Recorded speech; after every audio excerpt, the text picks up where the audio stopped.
welcome to the Holiday and Cruise Clinic. I'm Jemma Gofton with another edition of the programme that aims to make your next cruise or holiday as problem-free and relaxing as possible. So if you have a holiday, cruise or travel-related question, here's how to get in touch. To leave a question on our viewer hotline, call 0871 423 4444. Calls cost 10p a minute from a BT landline and calls from other networks and mobiles may vary. Write on our Facebook wall or tweet us, just search Holiday and Cruise Channel. Send a message through our website www.holidayandcruisechannel.co.uk/clinic or write to us at the Holiday and Cruise Channel, Cavendish House, Brighton Road, Liverpool, L22 5NG. Now in today's programme we're staying in the UK and looking at holiday ideas in Cornwall.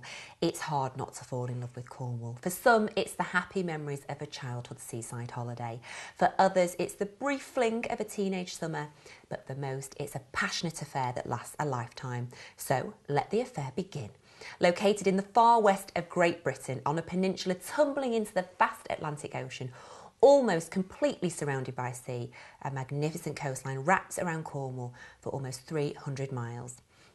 Expect the unexpected with world-class food and hugely diverse landscape and a dynamic art scene. And here to tell us more is Malcolm Bell from Visit Cornwall. But before we chat to Malcolm, this should whet your appetite.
Pretty impressive stuff, and Malcolm Bell from Visit Cornwall is here with me. As I said, my first question is what makes it so special, but I feel like we've just seen what makes it so special, but let's put it into words.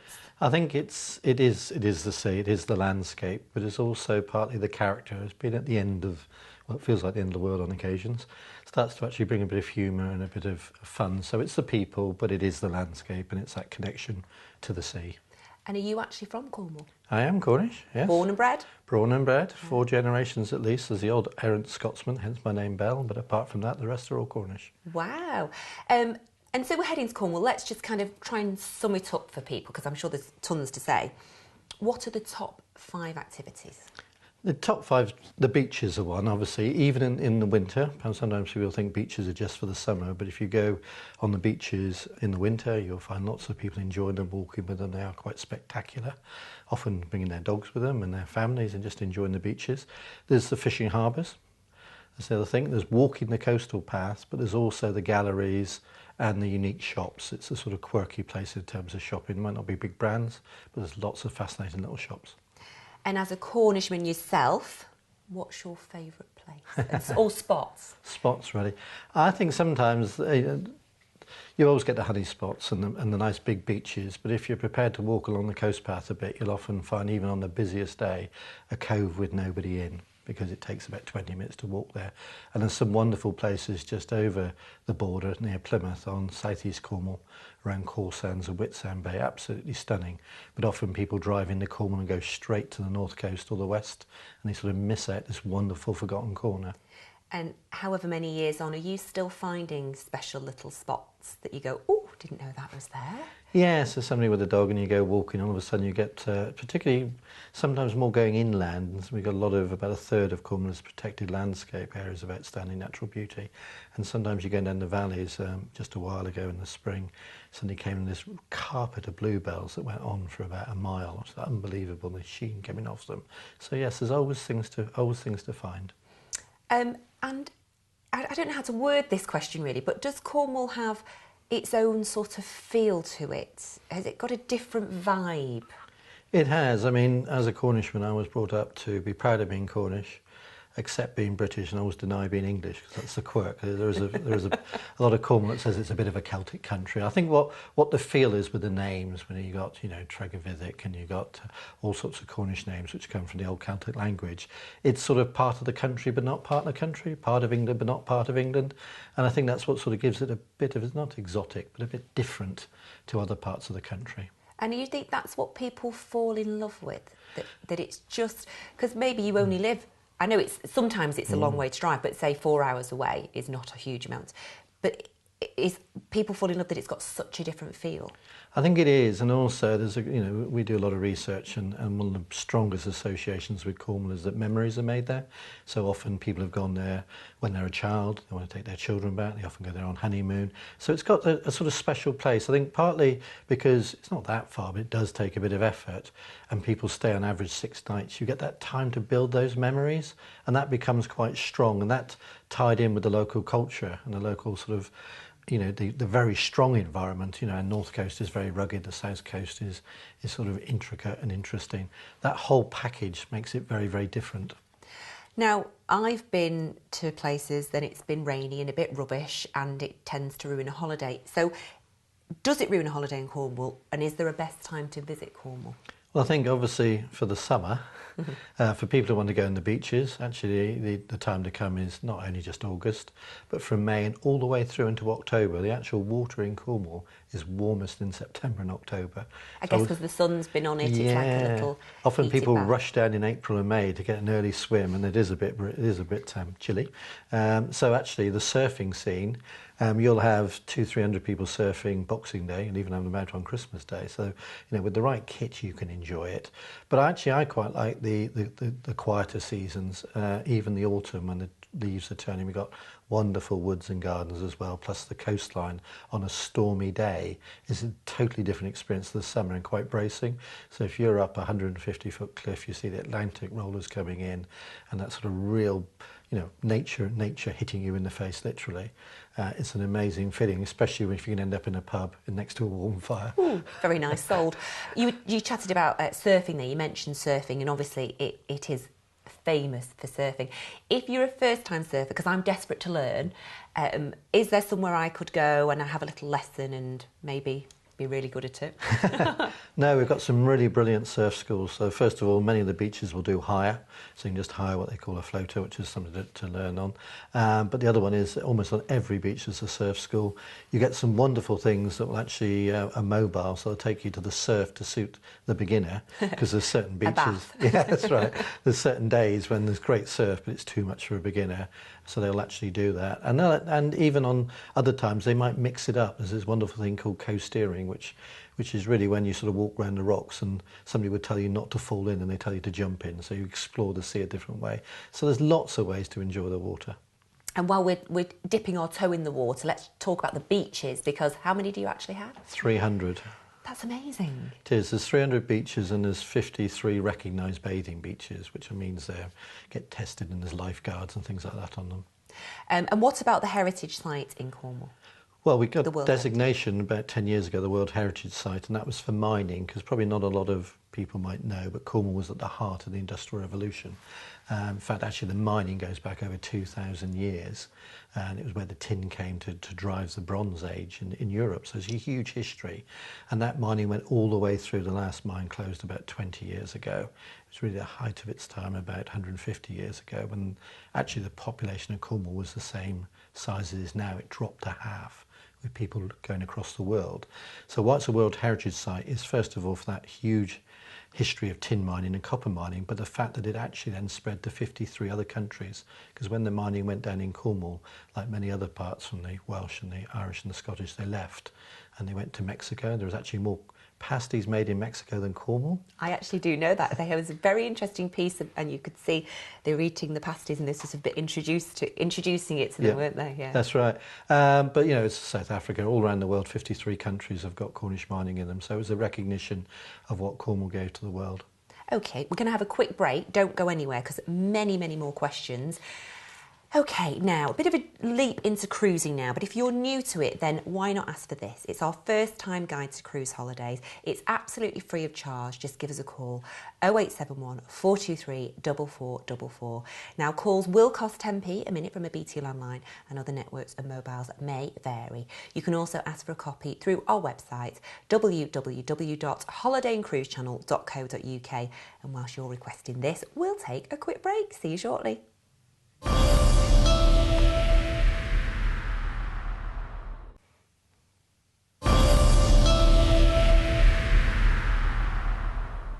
Welcome back to the Holiday and Cruise Clinic. It's great to have you with us.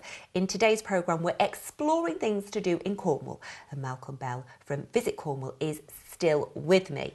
Now, let's just talk about a little bit of culture first off. What about galleries and museums? Anything we can visit? Oh, we've got a lot of galleries and museums. First of all, we've got a Tate, the Tate St Ives, right, a spectacular location. Wonderful collections and are there, so that's probably the headline gallery. But actually St Ives, Newlyn and Falmouth were quite famous painter schools, the St Ives School of Painting. So you've got Portmere Studios, you've got galleries, you've got Barbara Hepworth, the sculptor, and Bernard Leach, the potter, Leach Pottery, which is very big in Japan. So that's in the St Ives area, but that literally 6 miles away in Penzance. You've got Penley and Newlyn galleries with some of the most amazing West Cornwall School of Arts from over about 100 years ago. And then in Falmouth in the galleries, you've got some wonderful, obviously modern stuff, but you've also got the gallery there with Tuke, Gainsborough's. So there's a lot of art and culture, and it's not just historic. There's not a lot of artists and potters working down in Cornwall. It's this inspiration that comes, and you can visit their studios. And you might see something that you fancy in a 100 years' time. It might be worth a fortune. Absolutely. You never know. And the Eden Project, obviously, that's there as well on your doorstep. Yeah, that's the big one. The biggest greenhouse in the world, in an old china clay pit. It sort of really came out of the millennium. It was one of the millennium projects, but it sort of built on over the 60 gardens we've got in Cornwall. We've got some other great famous gardens, but it sort of just really brought all that together about the world of plants. And it's, you know, at one time was over 2 million visitors. It still gets over 1 million visitors a year. I'm not surprised, actually. I've been in it. It was very, very interesting, I have to say, and very warm. That's why I liked it. It's like being in a really nice big greenhouse, really. And what about if you are not bothered about the beach and that's not really your thing? If you wanted to do lots of other different things, how many days do you think you would need to sort of get a real taste of it, and where would you go and what would you do? I think you probably need a good week. A good week for Cornwall. You know, take a while to come down. It's not that bad, but a good week gets you into it. Because if you arrive, you're likely to want to do the Eden Project. You'll probably want to go to St Ives. You probably want to go to Padstow. But there's other more wonderful places to go. There's the Lizard Peninsula. Oh, I like the sound of that. Yes, that's where you go to the southernmost part of the country, which is fascinating. The Roseland Peninsula, which is down opposite Falmouth, which is beautiful and quiet. It's an area of outstanding natural beauty. And then there's pockets up in, well, not pockets, the whole of North Cornwall, really, north of Padstow towards Bude is, you know, totally different feel. So, you know, it would be good to sort of spend that time, and you can do walking, you can go to the towns, there's a history, there's maritime museums, we've got a lot of history and museums. If you go to the far west, we've got a wonderful, might sound very strange this one, the Telegraph Museum. Because actually every cable in the world comes in through Cornwall into Britain. No. It was, and it was over 150 years ago they started putting those cables out to India. So it's actually quite a fascinating one, and they're still actually coming through for security reasons. Not everything is in the air these days. They still like to use cables. Very interesting, actually. You mentioned Padstow, though, and obviously we know that's Rick Stein's neck of the woods, and he's infamous for food and restaurants. And so does that encompass the rest of Cornwall? Is it you know, sort of a nice scoffathon? It is indeed, and here's a typical tourist board fact that is there are more Michelin star chefs in Cornwall per head of population than anywhere else in Europe. Wow. That's a very good one. It's because we've got a small population. Well, but still. But still, and that's thanks to Rick. I mean, Rick, you know, Nathan Outlaw's very famous. He's one of Rick's guys. You've got Paul Ainsworth just literally down the road. And then you've got Jamie Oliver's 15. But you've also got other great ones in the west with Chris Eden. You've got the Tanner Brothers now in Lou. So you've got this whole collection. It's really becoming a foodie's destination. You know, if you want to eat as well in London for 7 days of the week, you can in Cornwall go into top-class restaurants. You'd need the checkbook to go with it, but you could certainly have a good foodie session. And book well in advance. And book in advance. So if we're talking about Cornwall and food, what would be the one thing we must try, or two things, or three things we must try? The first thing is the infamous Cornish pasty. Well, I don't mean infamous, but, you know, everybody's got to have a Cornish pasty. And I would say to people, you know, look out for the local bakers, to get it from the local baker. Well, I was going to ask, what makes a good, because they're on every corner, pasty shops, when you're there. So what makes a good Cornish pasty? What are we looking for? Well, as long as it's got, there's a Cornish Pasty Association that actually judges and scores them, so there's a sort of label. But actually, they do vary slightly, even in bits of Cornwall, because of tradition. But actually, if you go in and if you're a meat eater, just go for a straightforward steak pasty. If you're not a meat eater, there's some wonderful vegetarians, and there's some more quirky ones like chicken and chorizo. So, you know, if you want to mix it up a bit, you can. But certainly, you've got to have a traditional Cornish pasty while you're down. And what do we have to wash it down? Well, that's the real change in my lifetime. When I was a boy, Cornish beer was warm, wet and flat and weak. We've now got some tremendous breweries. St Austell's been around a long time. People would have heard of maybe of Tribute, they would have heard of Doom Bar. And then we got Skinner's. There's lots of micro breweries now. It's actually a very strong area for ale. So there's plenty of good ale. But equally, there's the famous champagne in Cornwall. Oh, hold on. I went to Cornwall and I did not know about famous champagne. Didn't you know? Champagne. It's not allowed to be called champagne because obviously it doesn't grow there. No.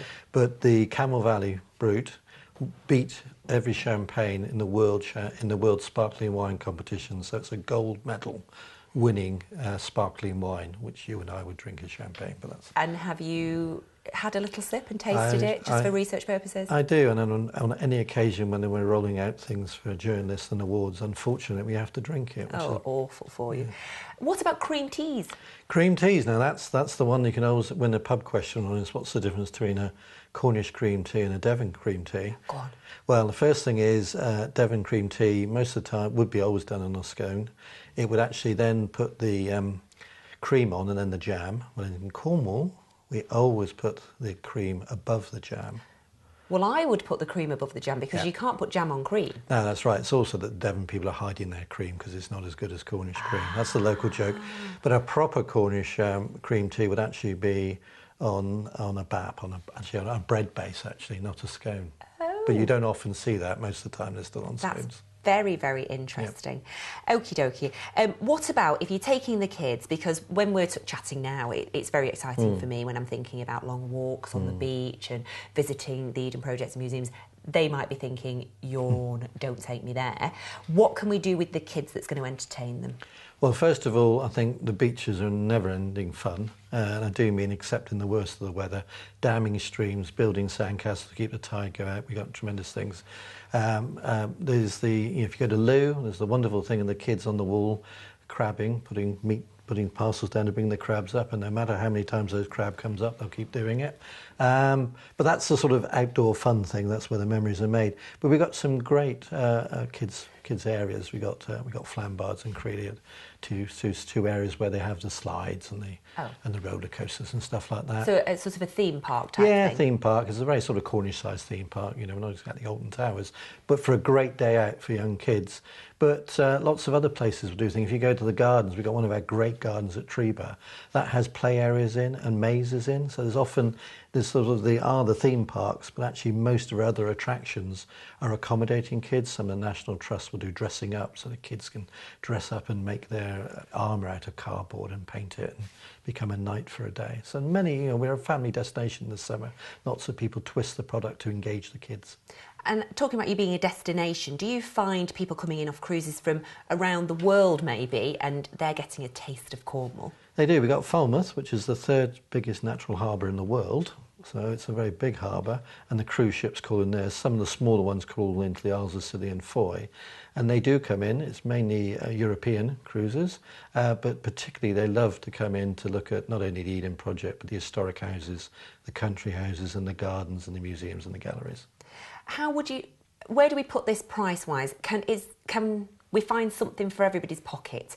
Is there a cheap B&B up to a 5-star? Is there a caravan? Is there a tent? I say tent and I don't want to be in one, thank you very much. But no, we're right across the range. A lot of people probably know Cornwall because of the restaurants and the top hotels. We've got some brilliant top hotels. But actually, when you go to the camping area and the holiday parks and the resorts, these are lodges. It is right across the price range. And even if you don't like a tent, I would challenge you, if you go glamping. I want to glamp. Yes. I want to be in a yurt with heating and nice duvets. That's right. We've got those. And we've even got tree tents, which is where you hang under a tree in a proper bed, but in a sort of a hanging yurt, really. I will perhaps do that after the sparkling wine. And about food, how affordable or expensive can that be? It's right, again, it's across the range. Although we do have that really top-end range, there's a lot of good bistros. There's some really great things coming up on beaches now. We've got things like the Hut, which is very, very affordable, but they'll do a paella just for the evening in one area. It's literally, it's called the Hut because it's actually a hut above the beach, and that's all it is. So there's lots of sort of quirky places. You can even go, it's very affordable because you have to go foraging for the afternoon first in the woods to find the food that you're then going to cook in the evening together and then eat. So you can even make an activity out of preparing to eat in the evening. Gosh, and obviously we can drive to it, we can fly to it, it's very accessible. It is, you're talking, we got routes in from London, routes in from the north of England and the northeast of England. So there are no excuses. Yeah. Thank you very much for your time. Now, just a quick reminder about this before we head off. It's our first time guide to cruise holidays and it's absolutely free of charge. Just give us a call, 0871 423 4444. Calls will cost 10p a minute from a BT landline and other networks and mobiles may vary. Don't forget you can also ask for a copy through our website, www.holidayandcruisechannel.co.uk, where you can also get in touch with your questions for future programmes. That's all we've got time for on today's edition of the Holiday and Cruise Clinic. My huge thanks to Malcolm Bell from Visit Cornwall. And thanks to you for watching. See you next time. Bye.